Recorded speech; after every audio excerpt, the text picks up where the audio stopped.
이 방에 손대면 나 이 집에서 나간다. 절대 보지 마. 낮고 차가운 목소리였습니다. 한쪽 손으로 문고리를 틀어쥔 태술의 손등에 핏줄이 붉어져 나옵니다. 당신이 뭔데 내 서재에 들어와? 내 인생의 마지막 작업을 하는 곳이야. 회고록이라는 게 아무나 들여다볼 수 있는 것 같아? 옥자는 한 발짝 물러섭니다. 결혼한 지 한 달도 안 된 남편의 눈빛이 처음 보는 것처럼 싸늘합니다. 여보, 나는 그냥 청소 좀 하려고. 청소는 무슨 청소? 이 방은 내 영역이야. 다시 한번 이 문 앞에 서 있는 걸 보면 그때는 진짜 나 짐 싼다. 태술이 창고 방문을 쾅 닫고 자물쇠를 채웁니다. 잠금 장치가 걸리는 차가운 쇳소리가 복도에 울려 퍼집니다. 옥자의 손이 떨립니다. 그 점잖던 사람이, 그 다정하던 사람이 대체 왜 저 방 하나에 저토록 목숨을 거는 걸까요? 도대체 저 창고 방 안에는 무엇이 숨겨져 있는 걸까요? 사연 시작 전 무료인 구독과 좋아요 누르시면 대박 납니다. 사연 시작합니다. 올해로 67, 박옥자의 하루는 새벽 5시에 시작됩니다. 알람이 울리기도 전에 눈이 떠지는 건 옆자리가 비어있는 침대에 아직도 적응이 안 되기 때문입니다. 남편 김종수가 위암으로 세상을 떠난 지 벌써 3년. 대단한 재력가는 아니었지만 성실한 사람이었고 남긴 것이라곤 서울 외곽의 오래된 32평 아파트 한 채와 매달 나오는 유족연금뿐이었습니다. 옥자는 그것만으로 충분했습니다. 아들 하나, 딸 하나 다 시집 장가 보냈고 손주들 명절에 용돈 쥐어주는 재미로 사는 거지요. 다만 외로움만은 어쩔 수가 없었습니다. 아침 6시 반, 옥자는 낡은 조끼를 걸치고 집을 나섭니다. 버스 두 정거장 거리에 있는 공영주차장이 옥자의 일터입니다. 시간당 5,000원짜리 수금 알바. 거창한 일은 아니지만 하루 종일 집에만 있으면 벽이 말을 걸어올 것 같아 시작한 일이었습니다. 옥자 언니, 오늘도 일찍 왔네. 주차장 입구 건너편 약국에서 정희가 손을 흔듭니다. 약사 정희. 이 동네에서 30년 넘게 약국을 운영한 옥자의 유일한 벗입니다. 매일 아침 출근길에 약국 앞을 지나며 인사하고 점심때면 정희가 김밥이나 떡을 싸들고 주차장으로 놀러옵니다. 정희야, 오늘 날씨 좋다. 이런 날은 차가 많이 들어와서 바쁘겠어. 바쁜 게 좋은 거지 뭐. 심심한 것보다 낫잖아. 정희가 웃으며 따뜻한 캔커피 하나를 건넵니다. 옥자는 두 손으로 캔을 감싸주며 웃었습니다. 이 작은 온기가 하루를 버틸 힘이 됩니다. 그런 옥자에게 어느 날 오랫동안 연락이 끊겼던 고등학교 동창에게서 전화가 옵니다. 옥자야, 나 기억하지? 영숙이 이번 주 토요일에 동창회 한다. 너 꼭 나와. 30년 만이야. 동창회라니. 옥자는 처음엔 손사래를 쳤습니다. 갈 옷도 마땅치 않고 화장이라곤 자외선 차단제 바르는 게 전부인 자신이 무슨 동창회를 간단 말입니까? 아이고 영수가 나는 뭐 내세울 것도 없는데 뭘 나가. 무슨 소리야. 얼굴 보는 건데 내세울 게 뭐가 필요해. 다들 늙었어. 누가 누굴 비웃겠니. 토요일 낮 12시 종로 한정식 집이야. 꼭 나와. 영숙이의 성화에 못 이긴 옥자는 옷장 깊숙이 넣어뒀던 연보라색 블라우스를 꺼냅니다. 남편 살아있을 때 백화점에서 함께 산 옷이었습니다. 옷걸이에 걸린 블라우스를 바라보던 옥자의 눈가가 촉촉해집니다. 종수 씨, 나 동창회 간다. 좀 예쁘게 봐줘. 거울 앞에서 서툴게 립스틱을 바릅니다. 손이 떨려 입술선 밖으로 번졌지만 그래도 오랜만에 거울 속 자신이 살아있는 사람 같습니다. 토요일 낮, 종로의 한정식 집은 예순을 넘긴 여자들의 웃음소리로 가득했습니다. 30년이라는 세월이 무색하게 이름을 부르면 그때 그 얼굴이 겹쳐 보입니다. 옥자야. 세상에 하나도 안 변했다. 거짓말도 예쁘게 한다. 이 사람아. 나 완전 할머니 됐지. 웃고 떠드는 사이 옥자의 시선이 한쪽에 멈춥니다. 방 한쪽 구석 창가 자리에 허리를 고추 세운 남자가 앉아 있었습니다. 은빛 머리카락을 단정하게 넘긴 모습, 세월의 주름 사이로 온화한 눈매가 빛납니다. 베이지색 리넨 재킷에 하늘색 셔츠, 손목엔 가죽 밴드 시계가 품위 있게 감겨 있었습니다. 한태술, 69. 영숙이가 옥자의 팔을 슬쩍 찌릅니다. 옥자야, 저 사람 알아? 태술이. 우리 남자반 아이였는데 나중에 대학교 교수까지 했대. 부인이 5년 전에 먼저 갔다더라. 옥자는 고개를 갸웃합니다. 솔직히 기억이 나지 않았습니다. 고등학교 시절 남자반 아이들 얼굴이 다 거기서 거기였으니까요. 그런데 태술 쪽에서 먼저 다가옵니다. 혹시 박옥자 씨 아닙니까? 목소리가 낮고 부드럽습니다. 옥자는 깜짝 놀라 고개를 듭니다. 아, 네. 그런데 저를 어떻게 기억합니다. 졸업식 날 운동장에서 친구들과 사진 찍던 모습. 옥자 씨가 웃으면 눈이 초승달처럼 됐었지요. 옥자의 얼굴이 발갛게 물듭니다. 67에 이런 말을 들을 줄이야. 심장이 쿵쾅거리는 게 마치 소녀 시절로 돌아간 것 같습니다. 에이, 무슨 그런 기억을 아직까지. 아름다운 기억은 오래 남는 법입니다. 태술이 미소를 짓습니다. 그 미소가 얼마나 따뜻한지 옥자는 그 자리에서 말문이 막혀버립니다. 동창회가 끝나고 식당 밖으로 나오니 가을 바람이 시원하게 불어옵니다. 다들 삼삼오오 흩어지는데 태술이 옥자 옆에 나란히 서 있습니다. 옥자 씨, 혹시 집이 어느 쪽입니까? 제가 바래다 드리겠습니다. 아이고, 괜찮아요. 버스 타면 금방이에요. 이 좋은 가을날에 버스가 웬 말입니까? 제 차가 저기 있습니다. 드라이브 삼아 모셔다 드리지요. 주차장에 세워진 태술의 차는 검은색 중형 세단이었습니다. 깨끗하게 관리된 차 안에서 은은한 가죽 냄새가 납니다. 조수석 문을 먼저 열어주는 태술의 손길이 자연스럽습니다. 차 안에서 태술은 자신의 이야기를 조금씩 꺼냅니다. 저는 서울대에서 국문학을 가르쳤습니다. 정년 퇴직한 지 4년 됐고요. 아내가 먼저 간 뒤로는 혼자 지내고 있습니다. 그러셨구나. 교수님이셨어요. 허허, 교수는 무슨. 그냥 글 좋아하는 늙은이지요. 지금은 남은 인생의 회고록을 쓰고 있습니다. 회고록이라. 옥자의 눈이 반짝입니다. 대학 교수 출신의 회고록까지 쓴다니 얼마나 교양 있고 멋진 사람입니까? 와, 대단하시다. 나는 평생 글이라곤 가계부밖에 안 써봤는데 가계부도 훌륭한 기록입니다. 한 가정의 역사가 그 안에 다 들어있으니까요.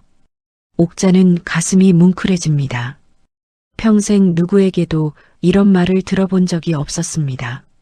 남편 종수는 좋은 사람이었지만 다정한 말 한마디 건네는 데는 서툰 사람이었으니까요. 차가 옥자의 아파트 앞에 멈춥니다. 옥자 씨, 혹시 다음에 차 한잔 하실 수 있겠습니까? 네. 근처에 조용한 찻집이 있습니다. 국화차가 기가 막힌 곳이에요. 이 늙은이의 부탁을 들어주시겠습니까?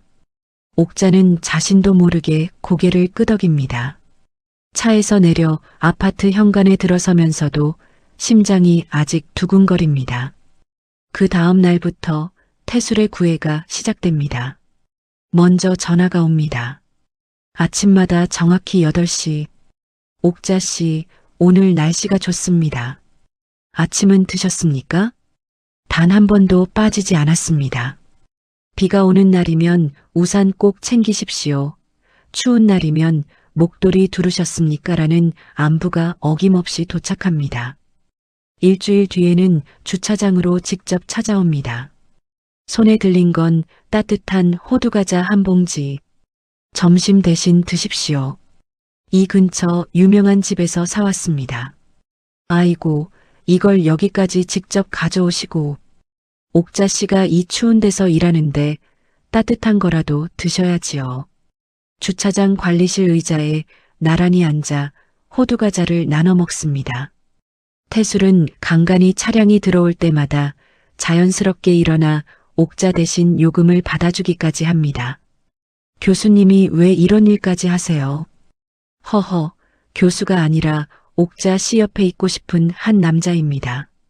옥자의 귀끝이 빨갛게 달아오릅니다. 67에 이런 설렘이라니. 자신이 이 나이에 이런 감정을 느낄 수 있다는 것 자체가 신기합니다. 하지만 세상에 좋은 소식만 있는 법은 없습니다. 아들 민수에게서 전화가 옵니다. 엄마, 무슨 남자를 만나고 있다며? 아니, 그게. 누가 그래? 영숙이 이모가 누나한테 말했어. 엄마 동창회에서 남자 만났다고. 엄마 아버지 돌아가신 지 겨우 3년이야. 옥자의 가슴이 철렁합니다. 그냥 동창이야. 친구처럼 차 마시는 거지. 무슨 큰일이라고 그래. 친구치고는 매일 전화하고 주차장까지 찾아온다면서? 엄마, 이 나이에 사기당하는 사람 얼마나 많은데. 조심 좀 해. 민수의 말에 옥자는 입을 다뭅니다. 아들 말이 틀린 건 아닙니다. 뉴스에서도 노인 대상 결혼 사기가 심심찮게 나오니까요. 하지만 이상하게도 아들의 경고가 마음에 와닿지 않습니다. 태술의 따뜻한 눈빛, 다정한 목소리, 그 품이 있는 태도, 그게 연기라고는 도저히 생각되지 않았습니다. 딸 수진도 한마디 합니다. 엄마, 나도 엄마가 외로운 거 알아. 근데 좀 천천히 알아보고 결정해. 그 사람 뭐 하는 사람인지, 재산은 어떤지 알아봐야 할 거 아니야. 수진아, 엄마가 바보냐? 그 정도는 나도 안다. 하지만 옥자는 알아보지 않습니다. 아니, 알아볼 필요를 느끼지 못합니다. 태술이 한 달째 한결같이 구애를 이어가고 있었기 때문입니다. 비 오는 어느 저녁, 태술이 옥자의 아파트 앞에서 우산을 들고 서 있습니다. 이 비에 어디 가시려고요? 옥자 씨 퇴근 시간에 맞춰왔습니다. 비 맞으면 안 되니까. 그리고 태술이 조심스럽게 말을 꺼냅니다. 옥자 씨, 저와 함께 남은 인생을 보내시겠습니까? 우산 아래 빗소리가 세상의 모든 소음을 삼킵니다. 옥자는 태술의 눈을 바라봅니다. 그 눈에 비친 자신의 모습이 오랜만에 사랑받는 여자의 얼굴입니다. 나 같은 사람이랑 괜찮겠어요? 난 가진 것도 없고 배운 것도 없는데. 옥자 씨, 저는 옥자 씨의 재산이 탐나서 이러는 게 아닙니다. 이 나이에 돈이 뭐가 중요합니까? 저는 그저 따뜻한 밥 한 끼를 마주 앉아 나눌 사람이 필요한 겁니다. 옥자의 눈에서 눈물이 떨어집니다. 3년간 혼자 밥을 먹고 혼자 TV를 보고 혼자 잠든 밤들이 주마등처럼 스칩니다. 외로웠습니다. 정말 뼛속까지 외로웠습니다. 네, 좋아요. 같이 살아요, 우리. 그렇게 옥자는 재혼을 결심합니다. 자식들의 반대는 거셌습니다. 민수는 대놓고 화를 냈고 수지는 울면서 말렸습니다. 엄마, 제발 1년만 더 알아보고 결정해. 아버지 유품도 아직 그대로인데 이렇게 빨리 다른 남자를 들이면 어떡해. 수진아, 1년이면 엄마 68이야. 이 나이에 1년이 얼마나 긴 시간인지 너는 모른다. 옥자의 목소리가 단호합니다. 엄마가 그동안 얼마나 외로웠는지 너희는 몰라.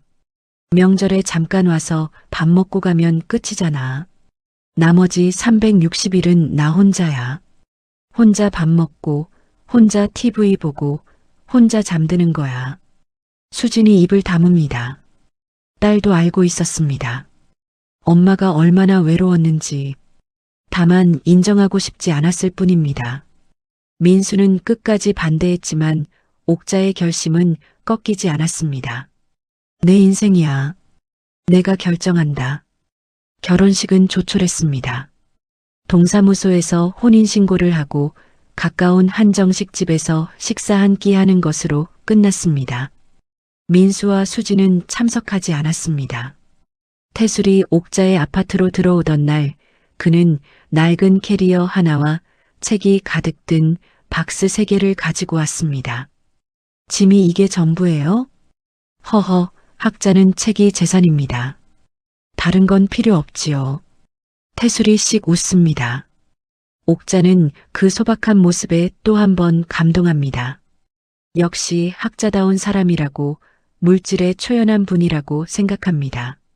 태술이 아파트 안을 둘러보다 한 곳에서 발을 멈춥니다. 복도 끝 창고방입니다. 남편 종수의 유품이 보관된 곳. 낚시대, 옛날 앨범, 군복, 그리고 종수가 쓰던 낡은 나무 책상이 있는 방입니다. 옥자 씨, 이 방을 제 서재로 쓸 수 있겠습니까? 서재요? 네. 회고록 작업을 마무리해야 하는데 조용한 공간이 필요합니다.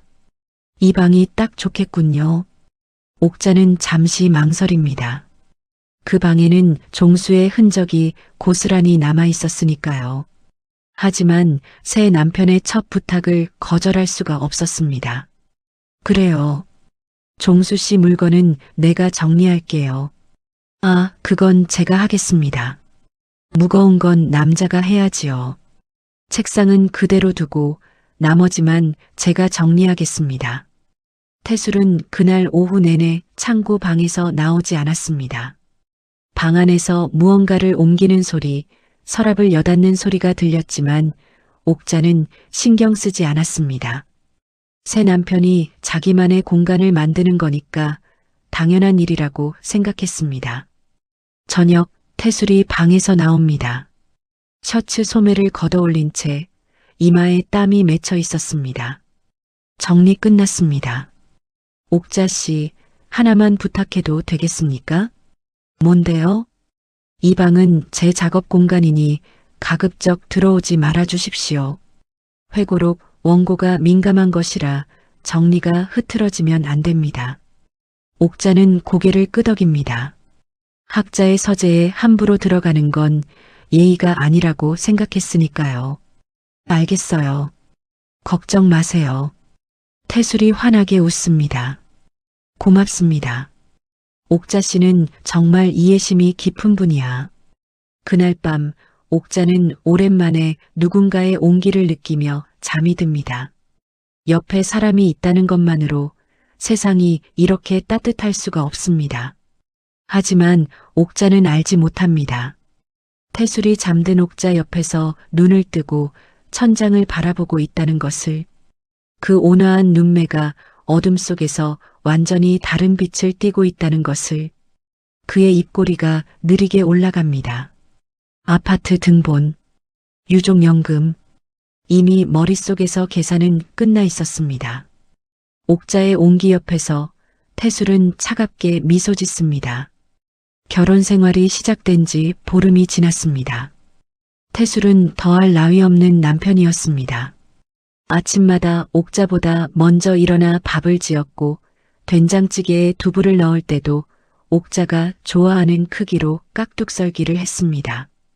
빨래를 넣을 때면 옥자의 양말까지 가지런히 짝을 맞춰 널어 놓았습니다. 여보, 이렇게까지 안 해도 돼요. 내가 할게. 옥자 씨가 주차장에서 하루 종일 고생하는데 집안일은 제가 하는 게 당연하지요. 옥자는 가슴이 벅찼습니다. 전 남편 종수는 밥솥 뚜껑 한번 열어본 적 없는 사람이었습니다. 그런데 이 사람은 교수까지 지낸 사람이 앞치마를 두르고 설거지를 합니다. 다만 한 가지, 창고방, 아니 이제는 태술의 서재가 된 그 방만큼은 철저한 성역이었습니다. 태술은 서재에서 하루에 서너 시간씩 틀어박혀 나오지 않았습니다. 들어갈 때마다 안에서 잠금 장치를 걸었고 나올 때는 반드시 열쇠로 문을 잠갔습니다. 열쇠는 항상 태술의 바지 주머니 안에 있었습니다.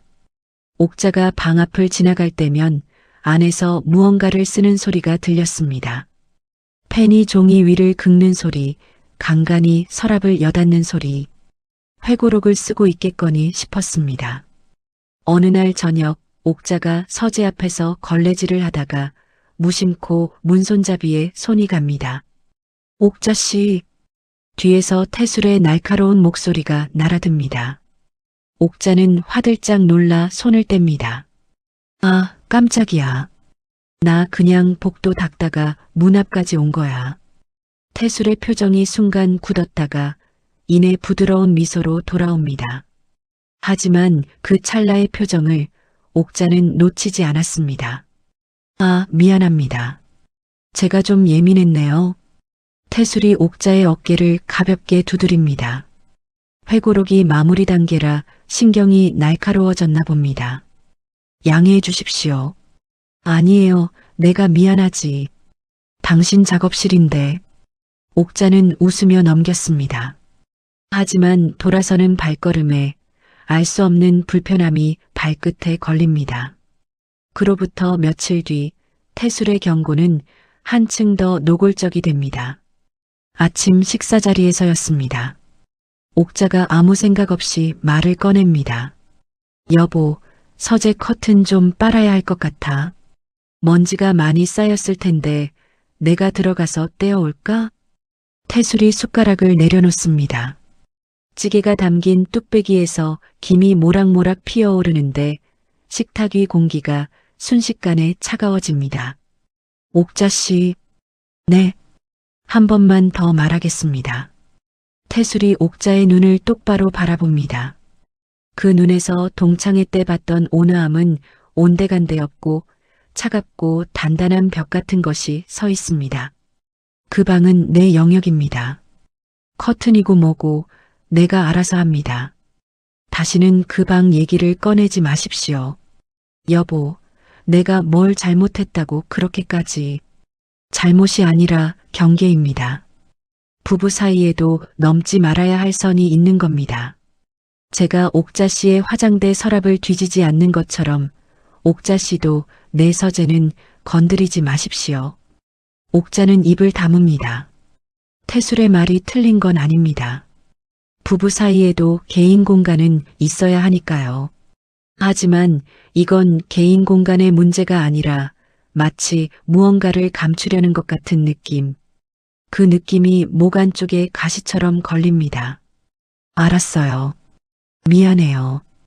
옥자가 고개를 숙이자 태술의 표정이 다시 부드러워집니다. 아닙니다. 제가 너무 심했지요. 오늘 저녁에 옥자 씨가 좋아하는 갈비찜 해드리겠습니다. 태술이 옥자의 손을 부드럽게 잡습니다. 따뜻한 손입니다. 방금 전에 차가운 눈빛이 거짓말처럼 사라져 있었습니다. 옥자는 고개를 끄덕이며 웃어 보입니다. 하지만 마음 한 구석에 박힌 가시는 빠지지 않았습니다. 그 주 토요일 오후 태술이 외출을 합니다. 대학 후배 모임이 있어서 나갔다 오겠습니다. 저녁 늦게 들어올 테니 먼저 드시고 주무십시오. 현관문이 닫히고 엘리베이터가 내려가는 소리가 희미해집니다. 옥자는 거실 소파에 앉아 TV를 켭니다. 주말 드라마 재방송이 나오고 있었지만 눈에 들어오지 않습니다. 시선이 자꾸 복도 끝 서재 쪽으로 갑니다. 옥자는 고개를 흔듭니다. 안 돼. 남편의 개인 공간을 함부로 뒤지는 건 아내 도리가 아니야. 하지만 발이 먼저 움직입니다. 소파에서 일어난 옥자가 복도를 걸어갑니다. 맨발이 마루 바닥을 딛는 소리가 유난히 크게 들립니다. 서재 문 앞에 섭니다. 잠겨 있을 거라고 생각했습니다. 늘 열쇠로 잠그고 나가니까요. 손잡이를 돌립니다. 찰칵. 문이 열립니다. 옥자의 심장이 멈칫합니다. 태술이 문을 잠그지 않고 나갔습니다. 급하게 나가느라 잊은 걸까요? 문틈 사이로 방 안이 보입니다. 커튼이 쳐진 창문 사이로 오후 햇살이 비스듬히 들어오고 있었습니다. 종수의 낡은 나무 책상이 방 한가운데 놓여 있고 그 위에 두꺼운 원고 뭉치와 만년필이 가지런히 놓여 있습니다. 옥자는 조심스럽게 방 안으로 들어섭니다. 발을 내디딜 때마다 오래된 마루가 삐걱거립니다. 서재로 바뀐 방은 깔끔하게 정리되어 있었습니다. 책장에는 두꺼운 학술 서적이 빼곡히 꽂혀 있고 벽에는 서예 작품 한 점이 걸려 있습니다. 얼핏 보면 정말 학자의 서재 같습니다. 옥자는 책상 위의 원고 뭉치를 살펴봅니다. 정말 회고록인 모양입니다. 나의 서울대 시절이라는 제목이 적힌 첫 장을 넘기자 빼곡한 글씨가 이어집니다. 옥자는 안심이 됩니다. 정말 회고록을 쓰고 있었구나. 원고를 내려놓고 돌아서려는 순간 옥자의 시선이 책상 아래쪽에 멈춥니다. 종수가 쓰던 낡은 나무 책상, 서랍이 3개 달린 30년은 된 오래된 책상입니다. 맨 아래 서랍이 살짝 열려 있었습니다. 옥자는 무심코 서랍을 잡아당깁니다. 서류 몇 장과 볼펜이 들어 있습니다. 별것 아닌 것들. 그런데 서랍을 닫으려다 손끝에 뭔가 걸립니다. 서랍 바닥이 미세하게 들떠 있었습니다. 옥자는 손가락으로 바닥판을 눌러봅니다. 톡 하는 소리와 함께 바닥판이 살짝 들립니다. 이중 바닥. 누군가 서랍 안에 비밀 공간을 만들어 놓은 것이었습니다. 남편 종수가 쓸 때는 없었던 것입니다. 태술이 이사 오면서 만든 것이 분명했습니다. 옥자의 손이 떨립니다. 열어봐야 하나 말아야 하나. 머릿속에서 태술의 차가운 눈빛이 스칩니다. 이 방은 내 영역입니다. 하지만 손가락이 멈추지 않습니다. 본능이 이성을 앞지릅니다. 이중 바닥판을 들어 올립니다. 그 순간 옥자의 눈이 커집니다. 비닐 지퍼백 여러 개가 빼곡히 들어차 있었습니다. 옥자는 손이 떨리는 채로 지퍼백 하나를 꺼냅니다. 안에 들어있는 것은 아파트 등기부등본이었습니다. 서울특별시 강북구 번동 아파트 302호. 소유자 이름은 김말순. 옥자가 모르는 이름입니다. 두 번째 지퍼백. 이번에는 인감도장이었습니다. 작은 빨간 도장 케이스 안에 김말순이라고 새겨진 도장이 들어 있습니다. 세 번째 지퍼백. 또 다른 등기부등본. 경기도 의정부시 아파트 1201호. 소유자 이복자. 역시 모르는 이름입니다. 그 옆에 이복자의 인감도장. 네 번째. 서울특별시 노원구 아파트 501호. 소유자 최영희. 인감도장. 다섯 번째. 경기도 수원시 빌라 301호. 소유자 박정연. 인감도장. 옥자의 머릿속이 하얘집니다. 등기부등본 4장. 인감도장 4개. 전부 다른 여자 이름입니다. 김말순, 이복자, 최영희, 박정연. 전부 나이 지긋한 여자 이름들이었습니다. 옥자의 손에서 지퍼백이 미끄러져 떨어집니다. 바닥에 흩어진 등본과 도장들이 옥자의 발치에서 나뒹굽니다. 이게 뭐야?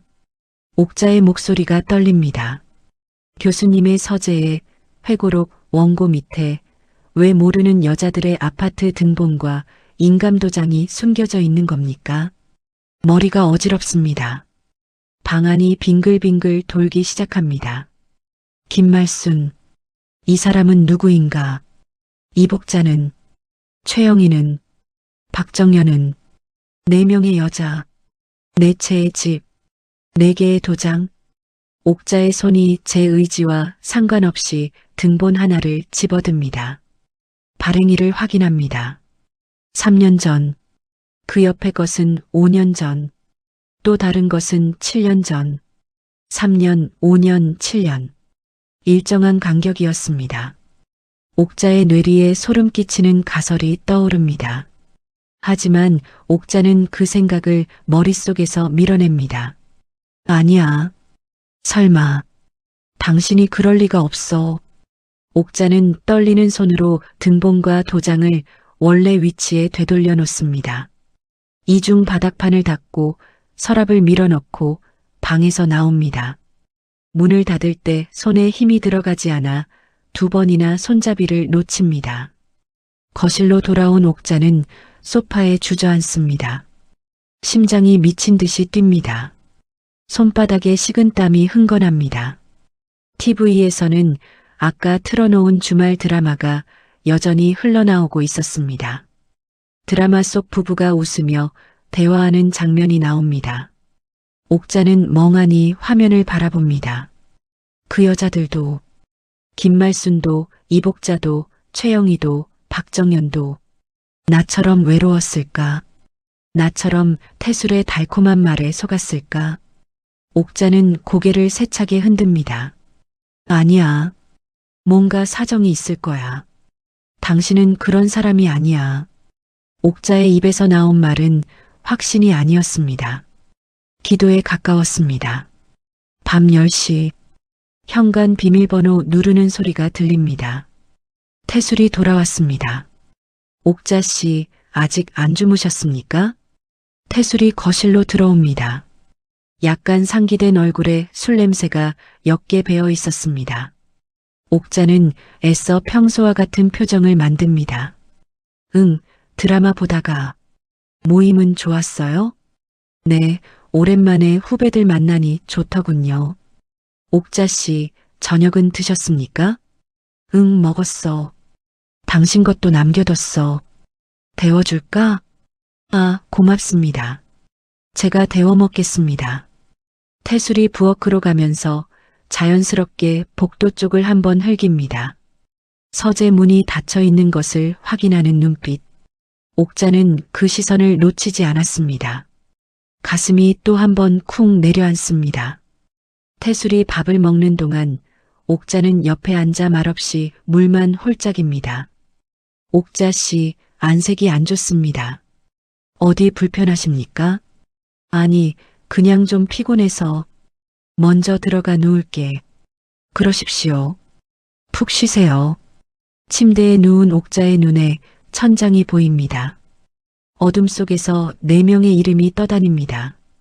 김말순, 이복자, 최영희, 박정현, 그리고 5번째 이름, 박옥자. 내가 5번째인 걸까? 옥자는 이불을 끌어올려 얼굴을 덮습니다. 눈을 꼭 감았지만 잠이 오지 않습니다. 옆에서 태술이 들어와 눕는 기척이 느껴집니다. 이불이 스치는 소리, 베개에 머리를 대는 소리, 그리고 곧 규칙적인 숨소리. 옥자는 이불 속에서 눈을 뜹니다. 이 사람의 온기가 분명히 느껴집니다. 따뜻합니다. 이 따뜻함이 거짓이라고는 아직도 믿고 싶지 않습니다. 외로움이 만든 거짓말이라 해도 조금만 더 이 온기 속에 있고 싶었습니다. 옥자는 스스로에게 속삭입니다. 내일 당신한테 물어볼 거야. 사정이 있을 거야. 분명히. 하지만 옥자는 알고 있었습니다. 내일도 모레도 자신은 태술에게 아무것도 묻지 못할 거라는 것을. 진실이 두려운 게 아니라 다시 혼자가 되는 것이 두려웠으니까요. 외로움은 독보다 무서운 것이었습니다. 며칠이 지났습니다. 옥자는 창고 방에서 본 것을 아무에게도 말하지 못했습니다. 주차장에 출근해서 차량 요금을 걷고 점심때 정희가 가져다주는 김밥을 먹고 저녁에 집에 돌아와 태술과 마주 앉아 밥을 먹었습니다. 평소와 다를 것 없는 하루하루였습니다. 다만 하나, 옥자의 눈이 달라졌습니다. 태술이 부엌에서 설거지를 할 때 옥자는 그 뒷모습을 바라봅니다. 점잖게 수세미를 쥔 손, 저 손이 4명의 여자들에게서 도장을 빼앗은 손일까? 옥자는 고개를 흔듭니다. 아니야. 생각하지 마. 태술이 서재에 들어갈 때 옥자의 귀가 쫑긋해집니다. 잠금장치 걸리는 소리, 서랍 열리는 소리. 저 안에서 지금 무엇을 하고 있는 걸까? 정말 회고록만 쓰고 있는 걸까? 옥자 씨, 커피 드시겠습니까? 태술이 서재에서 나오며 환하게 웃습니다. 손에 머그컵 2개를 들고 하나를 옥자에게 건넵니다. 고마워요. 옥자가 커피를 받아들며 웃어 보입니다. 하지만 커피의 온기가 손끝에서 멈추고 가슴까지 내려오지 않았습니다. 어느 아침이었습니다. 옥자가 부엌에서 계란 후라이를 부치다가 불을 끄는 걸 깜빡합니다. 프라이팬에서 연기가 피어오르자 태술이 달려와 불을 끕니다. 옥자 씨, 괜찮습니까? 불이 켜져 있었는데. 아이고, 미안해. 깜빡했네. 요즘 깜빡하는 게 좀 있지 않습니까? 태술의 목소리가 걱정 가득합니다. 옥자는 머쓱하게 웃습니다. 나이가 나이니까 그렇지 뭐. 원래 건망증이 좀 있었어. 건망증이 아니라 치매 초기 증상일 수도 있습니다. 옥자의 손이 멈춥니다. 치매. 그 단어가 67 여자의 가슴에 못처럼 박힙니다. 주차장에서 같이 일하는 선배 언니가 작년에 치매 판정을 받고 요양원에 들어갔습니다. 그 언니의 텅 빈 눈동자가 떠오릅니다. 설마 내가 치매? 아직 치매라고 단정 짓는 건 아닙니다. 하지만 예방이 중요합니다. 태술이 진지한 얼굴로 옥자의 손을 잡습니다. 옥자 씨, 사실 제가 아는 후배 중에 신경과 전문의가 있습니다. 제 아내도 말년에 기억력이 떨어져서 그 후배한테 처방을 받았었지요. 치매 예방약인데 초기에 꾸준히 먹으면 효과가 아주 좋습니다. 치매 예방약이 있어요? 네. 시중에서는 구하기 어렵지만 제가 부탁하면 처방해 줄 겁니다. 옥자 씨를 위해서 제가 알아보겠습니다. 옥자의 마음이 흔들립니다. 치매라는 공포와 그 공포를 덜어주겠다는 남편의 다정한 말. 의심과 감사가 마음속에서 뒤엉킵니다. 이틀 뒤 태술이 작은 약봉지를 들고 돌아옵니다. 후배한테 받아왔습니다. 하루에 한 알씩 아침 식사 후에 드시면 됩니다. 하얀 알약이었습니다. 약봉지에는 아무런 표시가 없었습니다. 병원 약이라면 처방전이나 약 이름이 적혀 있어야 하는데 그런 것이 하나도 없었습니다. 여보, 이거 병원 약 맞아? 약 이름도 없고 전문의가 개인적으로 조제한 겁니다. 시판 약이 아니라 표시가 없는 거지요. 걱정 마십시오. 태술이 물 한 잔과 함께 알약을 옥자 앞에 놓습니다. 옥자는 하얀 알약을 물끄러미 내려다봅니다. 창고 방에서 본 등기부등본들이 머릿속을 스칩니다. 모르는 여자들의 이름, 인감도장, 3년, 5년, 7년 간격. 먹지 말까? 이상하잖아. 약 이름도 없는 알약을 덥석 먹어도 되는 걸까? 하지만 옥자의 시선이 태술의 얼굴로 올라갑니다. 걱정 가득한 눈, 살짝 찌푸린 이마, 아내를 걱정하는 남편의 표정. 저 얼굴이 가짜라고? 나를 속이는 얼굴이라고? 외로움이 판단력을 삼킵니다. 옥자는 알약을 입에 넣고 물을 마십니다. 잘하셨습니다. 꾸준히 드시면 기억력이 좋아질 겁니다. 태술이 미소 짓습니다. 그날 오후부터 옥자의 세상이 달라지기 시작합니다. 처음에는 아주 미세한 변화였습니다.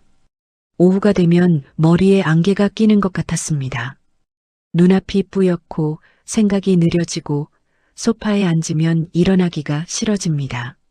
나 왜 이렇게 졸리지? 약 초기 반응입니다. 몸이 적응하면 괜찮아집니다.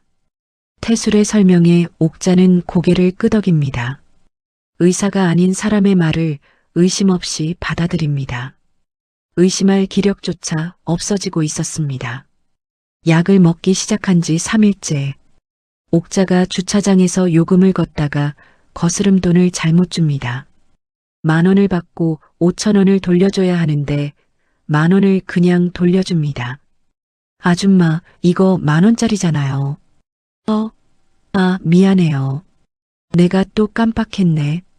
옥자는 웃어넘기지만 속으로는 덜컥 겁이 납니다. 진짜 치매가 오는 걸까? 예방약을 먹는데도 왜 더 심해지는 걸까? 나흘째. 옥자는 아파트 현관 비밀번호를 까먹습니다. 분명 20년 넘게 누른 번호인데 손가락이 멈춥니다. 숫자가 기억나지 않습니다. 몇 번이었지? 77. 1분쯤 서 있다가 겨우 생각이 나서 문을 열고 들어갑니다.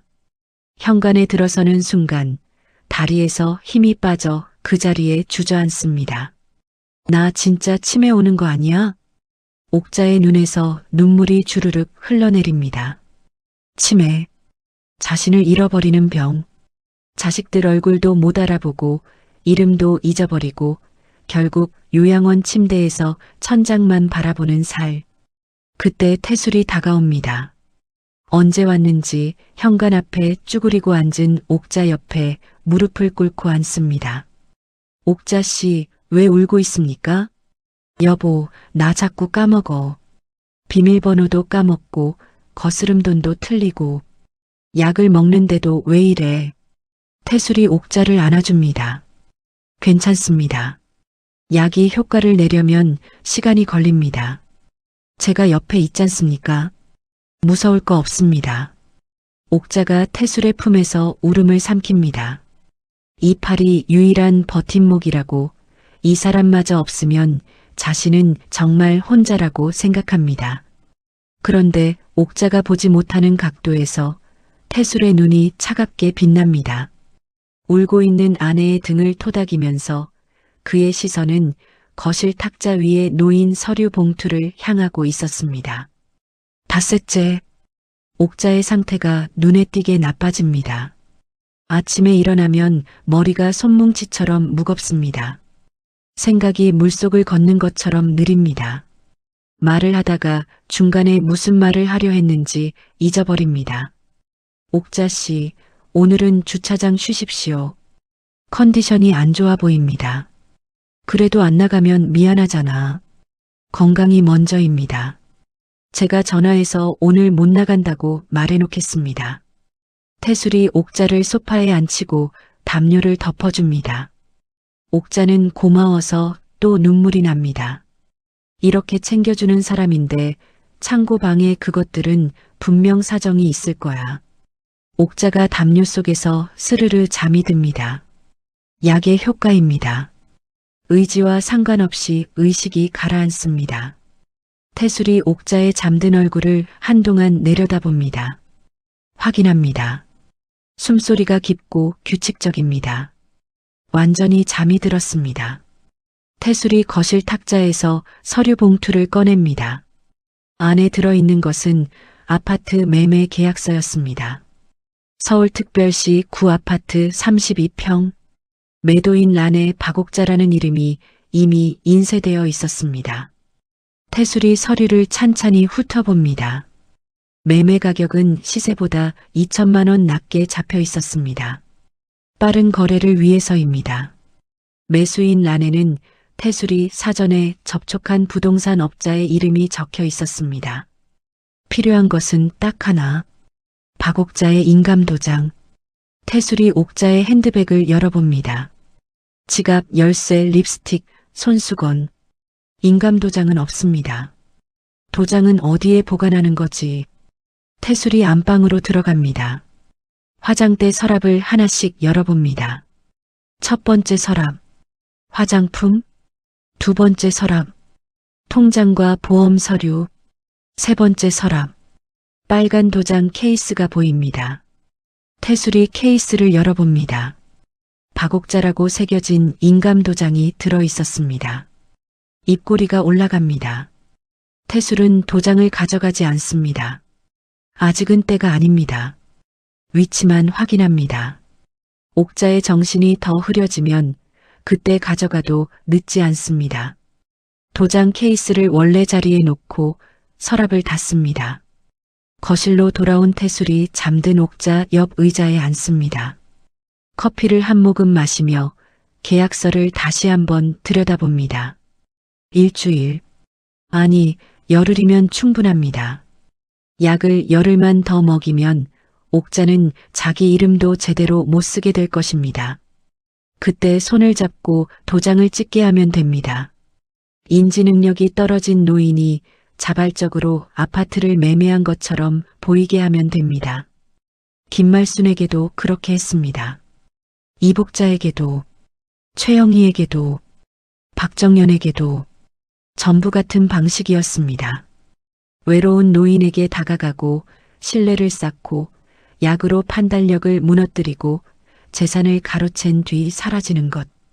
태술은 매매 계약서를 봉투에 넣고 서재로 가져갑니다. 이중 바닥 서랍에 나란히 보관합니다.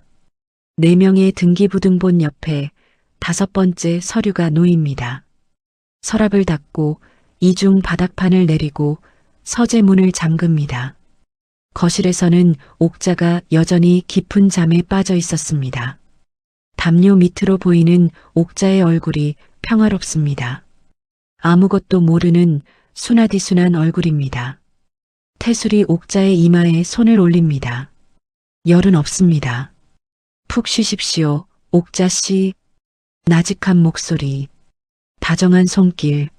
하지만 그 눈에는 온기가 한 방울도 남아있지 않았습니다.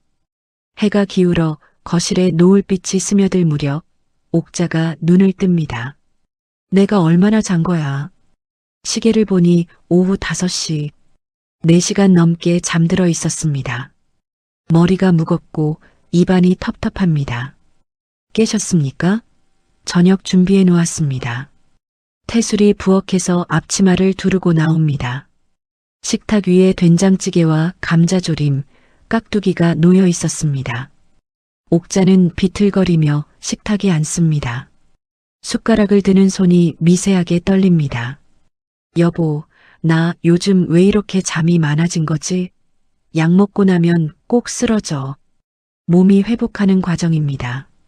수면은 뇌에 가장 좋은 약이니까요. 오히려 좋은 신호입니다. 그래. 네. 푹 자는 건 약이 잘 듣고 있다는 뜻입니다. 태술이 찌개를 떠서 옥자의 밥그릇 위에 올려줍니다. 옥자는 고개를 끄덕이며 밥을 떠먹습니다. 찌개 맛이 좋습니다. 간이 딱 맞습니다. 이 사람이 해준 밥은 언제나 맛있습니다. 밥을 먹는 동안 옥자의 머릿속에서 등기부등본 4장의 이미지가 희미해집니다. 선명했던 불안이 안개 속으로 가라앉습니다. 약의 효과인지 스스로의 의지인지 옥자는 구분할 수 없었습니다. 내일 아침 약도 챙겨놓았습니다. 식후에 바로 드십시오. 고마워요, 여보. 옥자가 미소 짓습니다. 지친 미소였습니다. 그날 밤 옥자는 침대에 누워서 천장을 바라봅니다. 생각을 하려 해도 생각이 엉킵니다.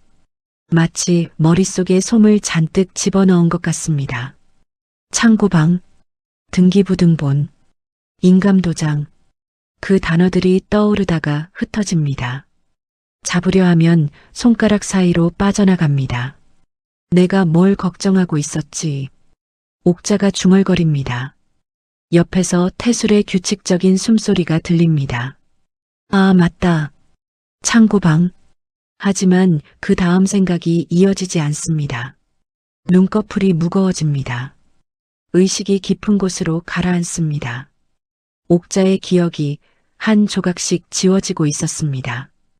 약을 먹기 시작한 지 열흘째 되던 날 옥자가 주차장에 출근합니다. 몸이 천근만근이었습니다. 버스에서 내릴 때 발을 헛디뎌 하마터면 넘어질 뻔했고 주차장 관리실까지 걸어오는 5분 거리가 30분처럼 느껴졌습니다. 관리실 의자에 앉아 눈을 감습니다. 졸린 게 아니라 세상이 자꾸 흔들립니다. 옥자야. 건너편 약국에서 정희가 뛰어옵니다. 하얀 약사 가운을 걸친 정희의 얼굴에 놀라움이 가득합니다. 야, 너 얼굴이 왜 그래? 안색이 노래. 그래. 좀 피곤해서 그래. 정희가 옥자의 얼굴을 자세히 들여다봅니다. 눈밑이 퀭하게 꺼져 있고 입술이 바싹 말라 있었습니다. 보름 전만 해도 동안이라고 칭찬받던 얼굴이 10살은 더 늙어 보입니다. 피곤한 게 아니야, 이건. 어디 아픈 거 아니야? 병원 가봤어? 아니, 병원은 무슨. 요즘 치매 예방약을 먹고 있는데 그거 먹으면 좀 졸리더라고. 정희의 눈이 가늘어집니다. 치매 예방약? 누가 준 약인데? 남편이 아는 신경과 전문의한테 처방받았다고. 처방약이면 약 이름이 뭔데? 옥자가 머리를 극적입니다. 이름은 모르겠어. 하얀 알약이야. 봉지에 아무것도 안 적혀 있어. 정희의 표정이 단단하게 굳습니다. 30년 넘게 약국을 운영한 약사의 직감이 경보를 울립니다. 처방약인데 약 이름이 없다. 봉지에 아무 표시가 없다. 이건 정상이 아닙니다. 옥자야, 그 약 나한테 한 알만 가져와 봐. 왜? 괜찮은 약이야. 남편이 직접 받아온 거라니까. 그래서 가져오라는 거야. 내가 봐줄게. 약사가 옆에 있는데 약 한번 확인하는 게 뭐가 어때서. 옥자는 망설입니다. 태술이 준 약을 친구에게 보여주는 것이 남편에 대한 배신 같았습니다. 하지만 정희의 단호한 눈빛에 결국 고개를 끄덕입니다. 알았어. 내일 하나 가져올게. 다음 날 아침 태술이 서재에 들어간 사이 옥자는 약봉지에서 알약 하나를 몰래 꺼내 손수건에 싸서 주머니에 넣습니다. 심장이 두근거립니다. 도둑질하는 기분이었습니다. 내 남편이 준 약을 내가 가져가는 건데 왜 이렇게 죄책감이 드는 건지. 주차장에 도착하자마자 건너편 약국으로 갑니다. 정희가 조제실에서 기다리고 있었습니다. 가져왔어. 옥자가 손수건을 펴자 하얀 알약 하나가 나옵니다. 정희가 알약을 집어들고 불빛에 비춰봅니다. 알약을 돌려가며 표면을 살핍니다. 코에 대고 냄새를 맡습니다. 그러더니 알약을 반으로 쪼갭니다. 단면의 색과 질감을 확인합니다. 정희의 얼굴이 하얗게 변합니다. 옥자야. 왜? 뭔데 그 표정이? 정희가 쪼개진 알약을 옥자 앞에 내밉니다. 이거 치매 예방약 아니야. 뭐? 이건 수면 유도제야. 그것도 아주 강력한 거. 여기에 신경 안정제 성분도 섞여 있어. 옥자의 눈이 커집니다. 수면 유도제? 무슨 소리야. 남편이 치매 예방약이라고. 옥자야, 내가 30년 넘게 약을 만져왔어. 이 알약의 단면, 색깔, 질감, 냄새. 이건 졸피뎀 계열 수면제에 벤조디아제핀 계열 안정제를 섞은 거야. 처방전 없이는 절대 나올 수 없는 약이고 이걸 매일 먹으면. 정희가 말을 끊습니다. 옥자의 눈을 똑바로 바라봅니다. 기억력 감퇴, 인지 능력 저하, 판단력 상실. 오래 먹으면 정말 치매처럼 되는 거야. 옥자의 다리에서 힘이 빠집니다. 약국 의자를 더듬어 잡고 가까스로 앉습니다. 그럴 리가 없어. 남편이 왜 나한테 그런 약을. 옥자야, 정신 차려. 내 남편이 너한테 수면제를 치매 예방약이라고 속여서 먹인 거야. 옥자의 눈에서 눈물이 주르륵 흘러내립니다. 머릿속이 어지럽습니다.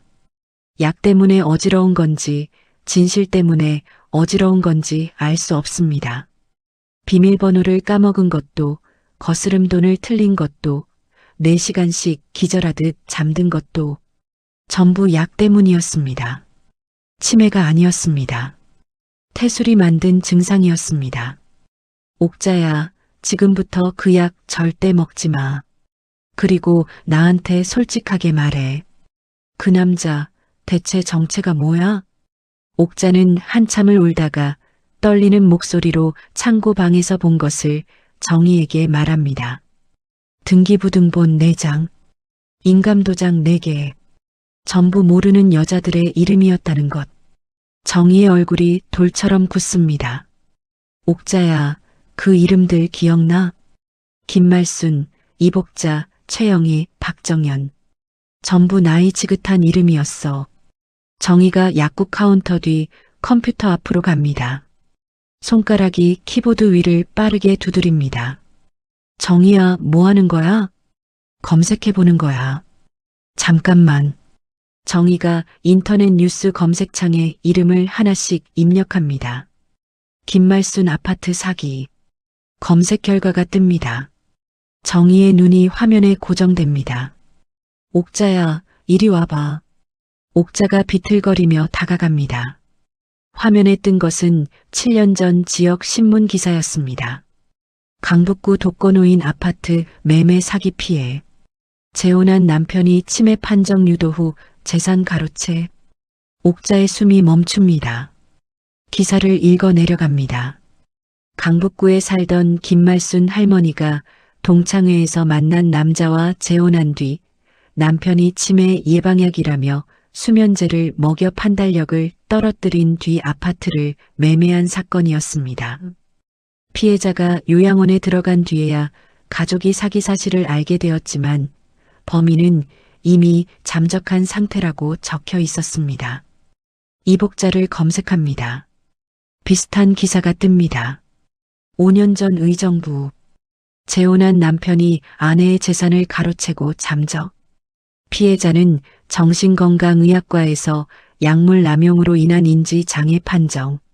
최영희를 검색합니다. 3년 전 노원구. 같은 수법. 동창회에서 접근, 재혼, 약물 투여, 재산 탈취, 잠적. 정희의 손이 키보드 위에서 멈춥니다. 옥자야. 전부 같은 수법이야. 동창회에서 접근하고, 재혼하고, 약 먹이고, 재산 빼먹고 도망치는 거야. 이 남자가 전부 한 거야. 옥자는 화면을 바라보며 아무 말도 하지 못합니다. 눈물이 멈추지 않습니다. 김말순, 나와 같았을 것입니다. 외로웠을 것입니다. 다정한 남자의 말에 마음을 열었을 것입니다. 밥을 지어주고 빨래를 개어주고 눈이 초승달 같다고 말해줬을 것입니다. 이복자도, 최영희도, 박정연도 전부 나와 같은 여자들이었습니다. 그 남자 이름이 뭐야? 기사에 범인 이름 나와? 정희가 기사를 다시 스크롤합니다. 범인은 잠적하여 인적사항 미확인. 하지만 피해자 가족 증언에 따르면 전직 대학 교수를 사칭했다고 나와 있어. 전직 대학 교수를 사칭? 옥자의 온몸에 소름이 돋습니다. 서울대 국문학과 교수, 정년퇴직, 회고록 집필 중, 전부 거짓말이었습니다. 처음부터 끝까지 단 한마디도 진실이 아니었습니다. 옥자야, 이 남자 상습범이야. 너만 당한 게 아니라 최소 4명이 당했어. 그리고 너는 5번째야. 옥자의 입에서 신음이 새어나옵니다. 다리에 힘이 완전히 풀려 약국 바닥에 주저앉습니다. 정희야, 나 어떡해. 나 어떡하면 돼. 정희가 바닥에 쪼그리고 앉아 옥자의 두 손을 꽉 잡습니다. 옥자야, 울지 마. 아직 늦지 않았어. 아파트 아직 안 넘어갔잖아. 내 도장 아직 내가 가지고 있잖아. 그래, 도장은 화장대 서랍에. 옥자의 눈이 커집니다. 화장대 서랍, 인감도장. 태술이 그것을 찾고 있을지도 모릅니다. 아니, 이미 위치를 알고 있을지도 모릅니다. 정희야, 그 사람이 내 도장 위치를 알고 있을 수도 있어. 뭐? 나 약 먹고 잠들면 아무것도 몰라. 4시간씩 골아떨어지거든. 그 사이에 뒤졌을 수도 있어. 정희의 표정이 비장해집니다. 옥자야, 지금 당장 경찰에 신고해야 해. 안 돼. 옥자가 소리칩니다. 정희가 놀라서 옥자를 바라봅니다. 왜 안 돼? 이건 범죄야, 옥자야. 경찰에 가면 다 알려져. 아들이 알고, 딸이 알고, 동네 사람들이 다 알게 돼. 내가 사기꾼한테 속아서 약까지 먹었다는 걸 다들 알게 된다고. 옥자의 목소리가 떨립니다. 민수가 뭐라고 했는지 알아? 이 나이에 사기당하는 사람 많다고. 조심하라고. 내가 그 말 무시하고 결혼한 거야. 내가 바보같이. 옥자야. 정희가 옥자의 양 어깨를 잡습니다. 내가 바보가 아니야. 그놈이 나쁜 놈인 거야. 내가 외로웠던 게 죄가 아니야. 사람이 외로우면 누구한테든 기대고 싶은 거야. 그게 당연한 거야. 옥자가 정희의 어깨에 얼굴을 묻고 옵니다. 약국 안에 옥자의 울음소리가 가득 찹니다. 정희가 옥자의 등을 토닥이며 낮은 목소리로 말합니다. 옥자야, 지금 바로 신고 안 해도 돼. 하지만 증거는 모아야 해. 그리고 약은 오늘부터 절대 먹지 마. 먹는 척만 해. 알겠지? 먹는 척? 응. 입에 넣고 물 마시는 척 하다가 뱉어. 남편 앞에서는 아무것도 모르는 척 행동하고. 지금 그 남자가 내가 눈치챈 걸 알면 더 위험해. 옥자가 눈물을 닦으며 고개를 끄덕입니다. 그리고 나한테 맡겨. 내가 그 남자 뒷조사를 더 해볼게.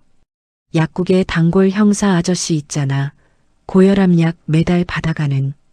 그 사람한테 좀 물어볼게. 옥자가 정희의 손을 꽉 잡습니다. 정희야, 고마워. 내가 아니었으면 나 정말 큰일 날 뻔했어. 무슨 소리야, 이 사람아. 우리가 몇 년지기인데. 정희가 옥자의 손을 맞잡으며 웃어 보입니다. 하지만 정희의 눈에도 분노가 타오르고 있었습니다.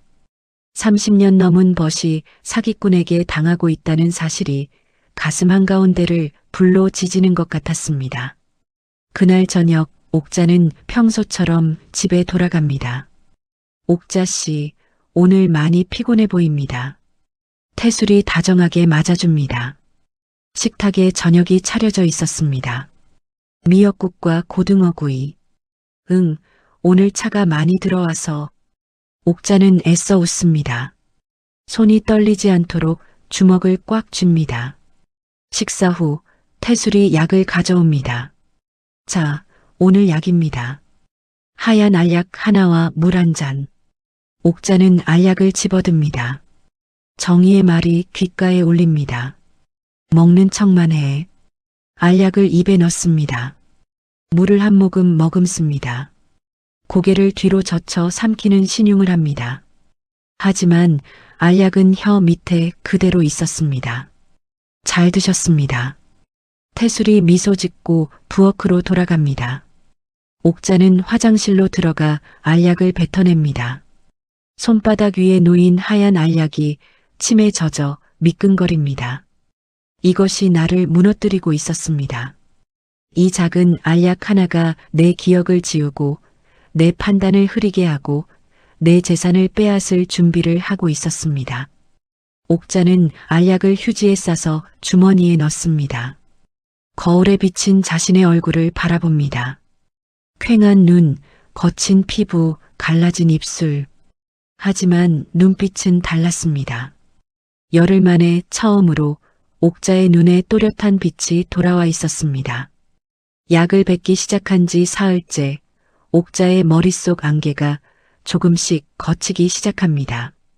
아침에 눈을 떴을 때 천장이 선명하게 보였습니다. 며칠 전까지만 해도 뿌옇게 흔들리던 세상이 윤곽을 되찾고 있었습니다. 손가락 끝에 감각이 돌아오고 생각의 속도가 빨라지고 무엇보다 공포가 또렷해졌습니다.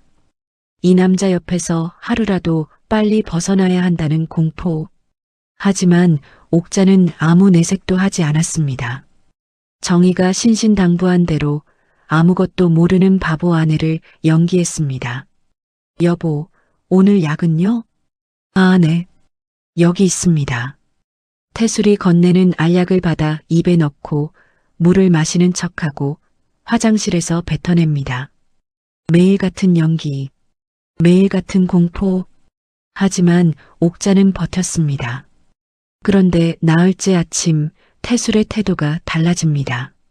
아침 식사 자리에서 태술이 옥자의 얼굴을 유심히 바라봅니다. 숟가락질을 멈추고 옥자의 눈을 들여다봅니다. 옥자 씨, 요즘 안색이 좋아졌습니다. 그래요?